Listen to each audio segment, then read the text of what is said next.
Pressure develop करने के लिए चिराग पासवान ने ऐसा कहा कि 40 सीट पर हम तैयारी कर रहे हैं। आपका संगठन ही नहीं है तो तैयारी कहां से कर रहे हैं? पार्टी पर ये चाहते हैं कि प्रेशर को डेवलप करें और भारतीय जनता पार्टी पे ये दबाव बनाना चाहते हैं, लेकिन इनका दबाव तो बनता नहीं है। पिछले साल डेढ़ साल से ये घूम रहे हैं कि कैबिनेट में हमको जगह मिले। इन्होंने तो एनडीए को नुकसान पहुंचाया, भारतीय जनता पार्टी को कई सीट पर नुकसान पहुंचाया।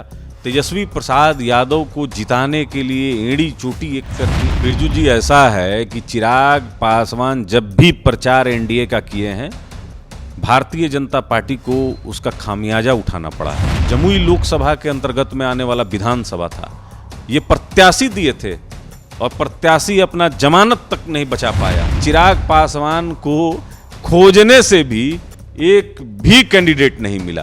ये तो दिया बार के खोज रहे थे। अपने राजनीतिक प्रपंच के माध्यम से चिराग पासवान कहीं ना कहीं कुछ असामाजिक तत्वों को उस्काते हैं, गाइड करते हैं, निर्देशित करते हैं। चिराग पासवान को ये दर्द है कि भारतीय जनता पार्टी ने एक ऐसा फेस दे दिया है जो 2025 में मुख्यमंत्री का उम्मीदवार भी हो। चिराग पासवान जी तो उनके ऊपर फिल्म बन सकती है, लेकिन बाबा चौहरमल का मंदिर नहीं बन सकता। आपने सम्राट चौधरी का सिर्फ विरोध नहीं किया है, माननीय प्रधानमंत्री जी का किया है, आदरणीय गृह मंत्री जी का किया है, आदरणीय जेपी नड्डा जी का किया है। आप लोकसभा चुनाव से पहले चिराग पासवान ने 40 लोकसभा पर तैयारी करने की बात कह दी है। हालांकि उन्होंने इसके पीछे एक कहानी भी बताई कि क्यों वो तैयारी कर रहे हैं। मेरे साथ राष्ट्रीय लोक जनशक्ति पार्टी के प्रदेश प्रवक्ता चंदन सिंह है। अब चिराग पासवान ने ये हरी झंडी दे दी है कि भाई हम 40 सीट पर तैयार है। कोई विपरीत परिस्थिति बनती है तो फिर उन्हें कोई दिक्कत नहीं है, 40 पर तैयारी करें। देखिए, विधानसभा के लिए तो प्रत्याशी नहीं जुट रहे हैं। अब अगर ये कोई और बोलता तो शायद आपको यकीन नहीं होता, लेकिन मैं बोल रहा हूँ, मैं जानता हूँ कि उनके पास कोई प्रत्याशी नहीं है। तो एक प्रेशर डेवलप करने के लिए चिराग पासवान ने ऐसा कहा कि 40 सीट पर हम तैयारी कर रहे हैं। आपका संगठन ही नहीं है तो तैयारी कहाँ से कर रहे हैं? अरे पूजा पंडाल में घूमने से, मरनी हरनी न्योता हकारी करने से आपका संगठन तैयार हो जाएगा? है संगठन आपके पास? तो कहने की बात है, अब ठीक है कह दिए चिराग पासवान, लेकिन 40 सीट पर भारतीय जनता पार्टी के साथ गठबंधन में जो भी पार्टी रहेगी वो उस हिसाब से तैयारी करेगी। चिराग पासवान तो किसी गठबंधन के सहयोगी हैं नहीं। लेकिन आखिर प्रेशर किस पे बनाएंगे चिराग पासवान? देखिए, भारतीय जनता पार्टी पर ये चाहते हैं कि प्रेशर को डेवलप करें और भारतीय जनता पार्टी पे ये दबाव बनाना चाहते हैं, लेकिन इनका दबाव तो बनता नहीं है। पिछले साल डेढ़ साल से ये घूम रहे हैं कि कैबिनेट में हमको जगह मिले, मंत्री हम किसी तरीके से बन जाएं। ये तो आप सबको पता है। तो ये दबाव की राजनीति, ब्लैकमेल की पॉलिटिक्स, झूठ फरेब और आडंबर की राजनीति को ये पसंद करते हैं। तो भारतीय जनता पार्टी जानती है कि किसके पास कितना संगठन है। 2020 में 135 सीट पर ये चुनाव लड़े थे और आधे से ज़्यादा पर इनका जमानत जब्त हुआ। मात्र एक इनका जो है विधायक जीता, जिसको ये संभाल कर नहीं रख पाए, वह भी इनके पास से चला गया। सांसद पहले चले गए थे, विधायक बाद में चला गया। तो इनके पास कुछ है नहीं कहने के लिए। कहने दीजिए, बड़ी बड़ी जमानत जब्त हो गई हो, लेकिन ये भी सच्चाई है कि नीतीश कुमार की पार्टी को 1 से 3rd पर ला देना, ये तो सच्चाई, इस बात को मानते हैं? देखिए, 2020 में ही स्वर्गीय रामविलास पासवान जी का स्वर्गवास हो गया था। उनकी सहानुभूति की वोट थी जो पड़ी, और इनका क्या बिसात था कि ये किसी को डैमेज करेंगे।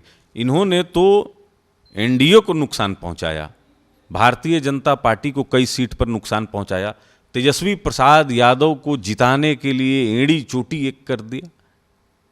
ये क्या करेंगे? क्या उस समय उपेंद्र कुशवाहा, बीएसपी, एमआईएम जैसी पार्टियां नहीं अलग लड़ रही थी? क्या उनका वोट कम आया क्या? अरे कोई आकर बार बार मीडिया के सामने छाती थोड़े ही पीट रहा है आपकी तरह। आपको बताना पड़ रहा है कि हमको 22 लाख वोट आए थे, 23 लाख वोट आए थे। क्यों आए थे ये तो बताइए। स्वर्गीय रामविलास पासवान जी का निधन हुआ था, उसके सिंपैथी का वोट था। एक सवाल है, 20 के चुनाव के बाद कई बिहार विधानसभा में उपचुनाव हुए, एमएलसी को चुनाव तक 8 से 10 चुनाव हुए, चिराग पासवान हुए, लेकिन कई सीटों पर ऐसा देखा गया बाई इलेक्शन में कि चिराग पासवान का समर्थन भारतीय जनता पार्टी को लेना पड़ा या फिर चिराग पासवान ने दिया। तो चिराग पासवान का इमेज, कद भारतीय जनता पार्टी के सामने तो कुछ ना कुछ तो दिखता है। बिरजू जी, ऐसा है कि चिराग पासवान जब भी प्रचार एनडीए का किए हैं, भारतीय जनता पार्टी को उसका खामियाजा उठाना पड़ा है, नुकसान हुआ है।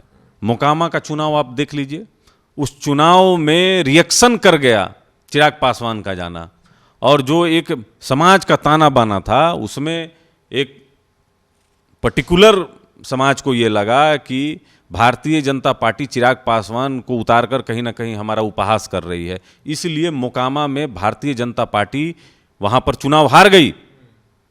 और जहाँ आपका गोपालगंज का बात था और आपका कुर्नी का बात था, तो ये आपको पता ही है कि कुर्नी में तो आपको रवि किशन जी, सुपरस्टार पूर्वांचल के लाल, वो आए, भीड़ आई और वोट में तब्दील हुई। चिराग पासवान के वजह से भारतीय जनता पार्टी ने चुनाव जीता, ऐसा नहीं है। हाँ, गोपालगंज में जीत की मार्जिन अगर कम हुई है तो वो जो एक रिएक्शन था चिराग पासवान के जाने की वजह से, वो जीत का अंतर कम हुआ।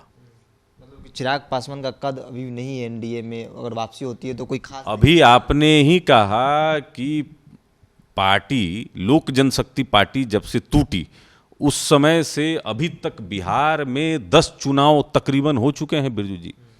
कुशेश्वर स्थान जहां इनके नानी का घर था, तारापुर जमुई लोकसभा के अंतर्गत में आने वाला विधानसभा था, ये प्रत्याशी दिए थे और प्रत्याशी अपना जमानत तक नहीं बचा पाया। कुशेश्वर स्थान में आपको प्रत्याशी नहीं मिल रहा था और बहुत बुरी तरीके से आपकी हार हुई। तब हार हुई जब आप वहां पर कैंप किए थे, आपने 1 महीना तक निरंतर वहां पर कैंप किया, आपके बड़े नेताओं ने कैंप किया। कहां गई आपकी लोकप्रियता? आप विधान परिषद के चुनाव में हाथ आजमाए, क्या हुआ? एक भी लोग जमानत नहीं बचा पाए। तो लगातार आप जहां समर्थन देते हैं वो लोग चुनाव हार जाता है, या आप घूम गए तो वोट बिगड़ जाता है। तो आने वाले समय में देखिए, एक तरफ राष्ट्रीय लोक जनशक्ति पार्टी है, आदरणीय पशुपति कुमार पारस जी हैं, देखिए गठबंधन में उनको सीट मिला और हाजीपुर से अपना एक प्रत्याशी जिता लिए। वहीं चिराग पासवान को खोजने से भी एक भी कैंडिडेट नहीं मिला। ये तो दिया बार के खोज रहे थे, हम वहीं थे ना, ये तो ढिंढोरा पीट रहे थे। ये आरजेडी को समर्थन करना पसंद किए। ये जब इनको प्रत्याशी नहीं मिला तो आपको ध्यान होगा कि इनका ऑडियो वायरल हुआ था, ये आरजेडी को समर्थन इन्होंने किया। और अभी भी आप देख लीजिए, वर्तमान में मैं आपको बता रहा हूं कि नीतीश कुमार जी का इफ्तार पार्टी था, भारतीय जनता पार्टी ने उस इफ्तार पार्टी का विरोध किया, इसलिए कि दूरी बना ली, इसलिए कि बिहार में 2 जगह हिंसा हुआ है और हिंसा वाले जगह पर माननीय मुख्यमंत्री का ना जाना, भारतीय जनता पार्टी ने दूरी बनाई, एक स्टैंड को क्लियर कर दिया। राष्ट्रीय लोक जनशक्ति पार्टी ने भी दूरी बना ली। लेकिन कल पीसी में चिराग पासवान ने क्या कहा कि मैं तो नहीं जा पाऊंगा, मेरा प्रोग्राम लगा हुआ है, लेकिन मेरे पार्टी के वरिष्ठ नेता जाएंगे। तो जाकर ये लोग अपना जो है कि सेवैया खाया होगा लोग। तो ये डुअल स्टैंडर्ड जो आप एक तरफ भारतीय जनता पार्टी से आप गठबंधन करना चाहते हैं, दूसरी तरफ भारतीय जनता पार्टी जिस चीज का विरोध कर रही है आप उसको अपनाने का काम कर रहे हैं। कभी बोलते हैं कि भारतीय जनता पार्टी से हमको गठबंधन करना है, कभी आप बोलते हैं कि हम गठबंधन चुनाव के समय करेंगे। मोकामा से एक तस्वीर निकली बाबर चौहरमल के मेले के मंच से, बीजेपी के प्रदेश अध्यक्ष सम्राट चौधरी का विरोध हो रहा था। जो विरोध लोग कर रहे थे, उनके हाथ में लोजपा रामविलास का झंडा था। तो उसी मंच पे पिछली बार पशुपति कुमार पारस जो आपके नेता है, उनका विरोध हुआ है। तो लगता है कि भाई बातें ये भी हो रही है कि चिराग पासवान अपने लोगों से विरोध करवा रहे हैं, इस बार भाजपा का विरोध करवाएं। देखिए, बहुत दुर्भाग्यपूर्ण घटना है। राजनीति में इस तरीके के कृत्य के लिए कोई जगह नहीं होनी चाहिए। वैचारिक मतभेद बिरजू जी हमारे हो सकते हैं आपसे, लेकिन आप अगर किसी पर पत्थर फेंकवाएंगे, किसी को गाली दिलवाएंगे, तो ये कतई नहीं होना चाहिए।